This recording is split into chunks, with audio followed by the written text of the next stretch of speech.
Hey everybody, Rob Maurer here, and today we have quite a few things to go through, including the rise of the overall stock market today, Tesla's production status in Fremont and China, Panasonic's earnings report and their comments on Tesla, rumors on Tesla in Texas, an updated Morgan Stanley note, EV policy in France, Uber, and some SpaceX news.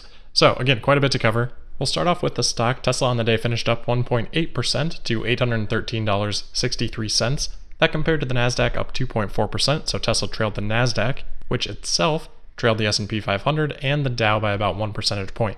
Even with those indices, you can see that there was some rotation today between sectors. We had outperformers from the last couple of months. Underperforming, Amazon was only up 0.7%, Netflix down 0.5%, Alphabet up less than 1%. So relative to those stocks, Tesla did pretty well, but compared to the other automakers, Volkswagen was up 7%, GM, Ford, Fiat, Chrysler all up 8 to 10%, Daimler up 11% on the day.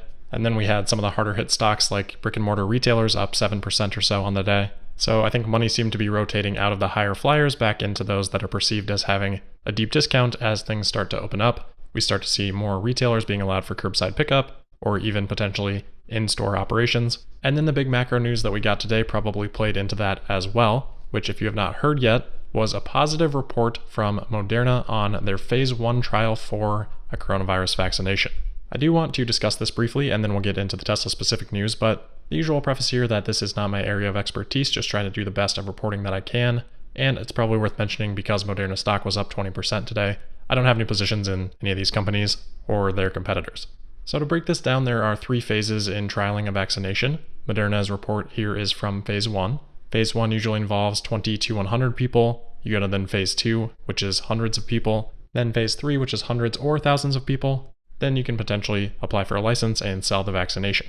So Moderna's phase 1 is 45 people, ages 18 to 55, divided into 3 groups of 15. They're giving those 3 different groups 3 different dosages of a therapeutic messenger RNA that they have developed called MRNA 1273. What they are then looking for is the presence of antibodies in the blood, the development of those antibodies from this vaccination. That process is called seroconversion, and they're looking for those antibodies to be at a level similar to what a patient that has had COVID-19 and recovered from it might have in terms of antibodies in their blood. So remember, they had 45 different patients divided into groups of 15. They say, quote, "At this time, neutralizing antibody data are available only for the first 4 participants in each of the 25 microgram and 100 microgram dose level cohorts. Consistent with the binding antibody data, mRNA 1273 vaccination elicited neutralizing antibodies in all 8 of these participants as measured by plaque reduction neutralization assays against live SARS-CoV-2, end quote. So they're looking for the development of these binding antibodies. So far they have that data for 8 of the 45 patients in phase 1, and all 8 of those are showing those binding antibodies that are at or above the levels that are generally seen, to use their terms, in patients that have recovered from COVID-19. Moderna's chief medical officer says, quote, "These interim phase 1 data, while early, demonstrate the vaccination with mRNA 1273 elicits an immune response of the magnitude caused by a natural infection, starting with a dose as low as 25 micrograms, end quote. Moderna also says that with this positive data, they are investing to scale up manufacturing, and, quote, "The Moderna team continues to focus on moving as fast as safely possible to start our pivotal phase 3 study in July, and if successful, file a BLA, end quote. So phase 3 they are targeting for July. Remember, that would be hundreds or thousands of people, which if successful would allow them to pursue that BLA, which is a biologics license application, which is a request for permission to introduce or deliver for introduction a biologic product into interstate commerce. So not quite the final step to getting that vaccination to market, but close. Alright, so sorry, long-winded explanation there, and it is still very, very early, but I did find this interesting, and because the markets were up pretty significantly today, partially on this news, I thought it was worth discussing. Moving into Tesla-specific news then, I want to start with production. We have updates both for Fremont and for China. We've talked a lot about Fremont over the last couple of weeks. It seems like Tesla has been pretty much cleared for production, but we have more confirmation of that today.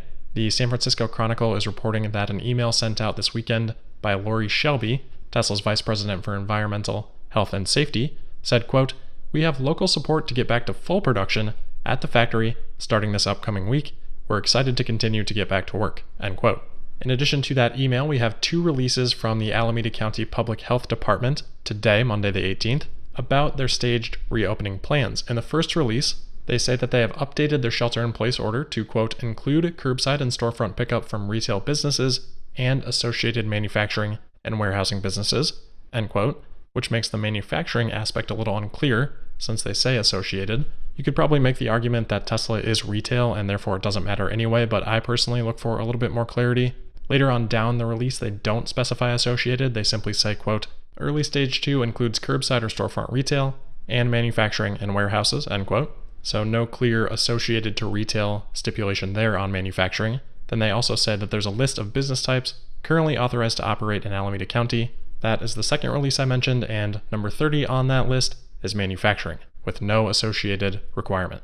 So I think with all the information we have now, and as we have been expecting, Tesla is now clear of any restrictions, any harsher restrictions from the county, preventing them from trying to reach full production.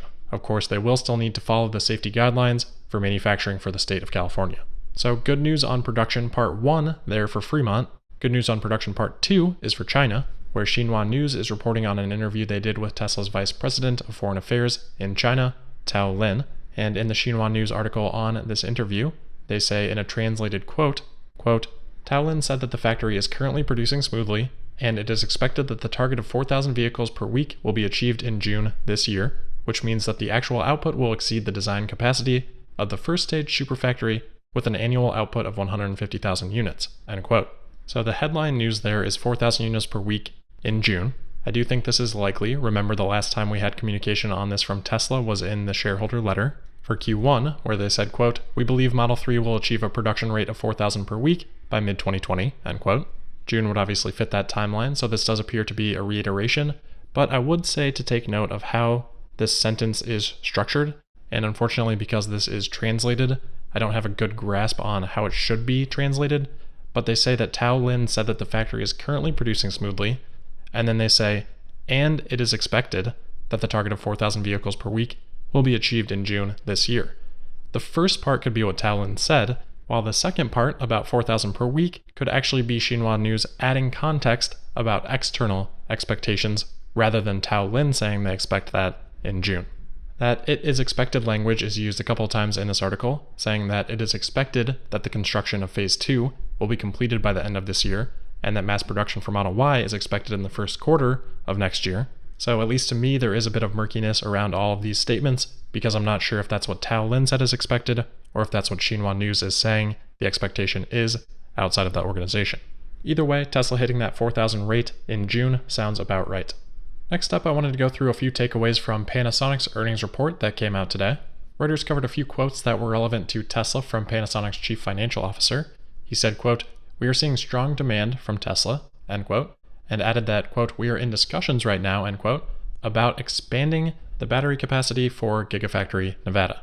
He also said, quote, we will be working to improve materials and technologies throughout this financial year, end quote. I think what we're seeing here with batteries is really interesting. Tesla seems to be pursuing paths with multiple suppliers. We've seen Panasonic, obviously, CATL in China, LG, and at this point it seems very clear that Tesla will pursue their own battery cell manufacturing as well.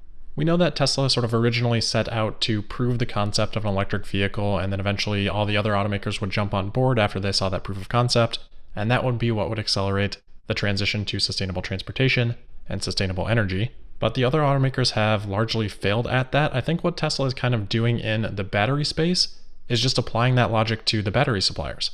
Tesla is sort of simultaneously here increasing their vertical integration, but yet adding suppliers. Part of that is pitting the suppliers against each other for better rates. Part of it is just battery supply constraint in general. But I do sort of wonder if Tesla has, to some extent, shifted that philosophy that they originally had with the other automakers and applied that into the battery supply chain. I don't know, that's kind of a half-formed thought, but I would be really curious to hear people's thoughts on that in the comments. At any rate, good to see that continued profitability from Panasonic's operations. That bodes well for Tesla's future cell manufacturing themselves, as well as their partnership with Panasonic moving forward.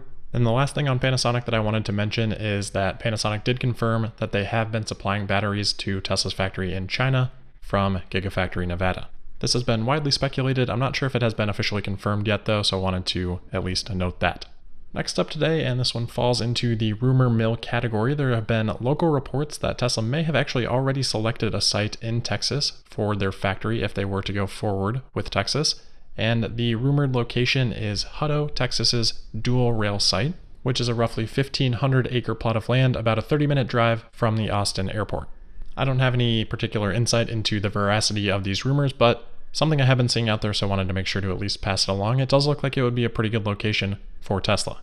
This is a location that was reported to have been a strong finalist for Gigafactory 1 before Tesla chose Nevada. A few more quick hitters here then to wrap up the day. We had an updated note from Morgan Stanley's Adam Jonas, who reiterated his neutral rating on Tesla, citing some near-term concerns, including risks in China, CapEx needs, a Fremont unionization wildcard, and short-term demand pressures, also citing competition, in particular related to Amazon, saying, quote, "We often hear from investors that Tesla could potentially be the Amazon of transportation, but what if Amazon is the Amazon of transportation? After all, Amazon spends nearly $40 billion per year on shipping and has made some rather bold moves in controlling its own destiny in sustainable delivery, including substantial financial backing of Rivian and an order of 100,000 electric delivery vans to be deployed between 2021 and 2024, end quote. I mainly wanted to discuss this because from the very beginning this deal has been misreported on.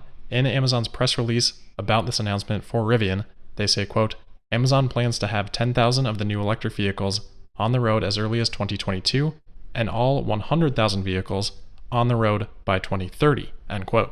There was some confusion at that time around that release, but that 2024 date was when Amazon pledged to reach 80% renewable energy. It was not the deadline for the 100,000 vehicle contract from Rivian. So yes, I agree, watching Amazon's moves in the electric vehicle space is interesting and important, but an order for 100,000 vehicles by 2030 is very different than an order for 100,000 vehicles by 2024. Next is some news reported by France Info on comments made by France's Minister of Economy and Finance about how France will attempt to support the recovery of the automotive sector in France. The translated quote from the Minister of Economy and Finance in this report says, quote, "I will announce a support plan for the automotive sector within 15 days, and the faster the better," end quote. And then most interestingly to us, adding that it would be possible to, quote, "revive consumption, support the transformation towards a more sustainable model, with support in particular to vehicles which emit the least CO2 to electric vehicles," end quote. So translates a bit weird there, but saying that as they unveil this support plan in the next 15 days, that there will be a lot of support for vehicles with low emissions, in particular electric vehicles. So that's an exciting one for us to watch out for. France sells about 2 million passenger vehicles per year. In other news, we got an update from Uber today on their workforce. A couple weeks ago, they had laid off 3,700 people. We have now heard that they are laying off another 3,000 people. And the Wall Street Journal, reporting on an internal email that was sent out by Uber's CEO, says, quote, "The company is also reevaluating cash-burning businesses such as freight and autonomous driving. Uber has spent hundreds of millions of dollars to advance self-driving research in recent years," end quote. We've been talking a lot about how these economic conditions would probably set back Tesla's competition more than it sets back Tesla, therefore growing Tesla's lead. But most of that discussion has centered around the legacy automakers. Now I think we're seeing a little bit of that with Uber as well, with this report of them shifting a bit away from full self-driving, which of course their former CEO once called existential to Uber's survival. Next, just a quick note on Tesla and SpaceX. This is in regards to a $655,000 grant that SpaceX had applied for in the state of California for job and training funds, which in and of itself is perhaps not all that interesting, but the interesting part is the reason behind that denial, with one of the panel members on the board making the decision saying, quote, "In my opinion, given the recent threats of the CEO to leave the state of California and everything else we've discussed today, this proposal does not rise to the level for me to feel secure in supporting it," end quote. Not much to add to this one other than to point it out as a sign of a potential further deteriorating relationship between Musk and California, and maybe a potential impact to SpaceX in terms of their operations in California as well. Last quick note here, as I'm recording, Elon tweeted that Tesla will be raising the price of the full self-driving option by about $1,000 US worldwide on July 1st. He then adds, quote, "The FSD price will continue to rise as the software gets closer to full self-driving capability with regulatory approval. At that point, the value of full self-driving is probably somewhere in excess of $100,000, end quote. So that's nothing new. We've heard Musk talk about this before, most notably at Autonomy Day, and often referring to Teslas as assets with the potential for appreciation rather than depreciation because of full self-driving. All right, that is it for today. As always, thank you for listening. Don't forget to subscribe and sign up for notifications. Make sure you're following me on Twitter at Tesla Podcast, and I'll see you tomorrow for the Tuesday, May 19th episode of Tesla Daily. Thank you.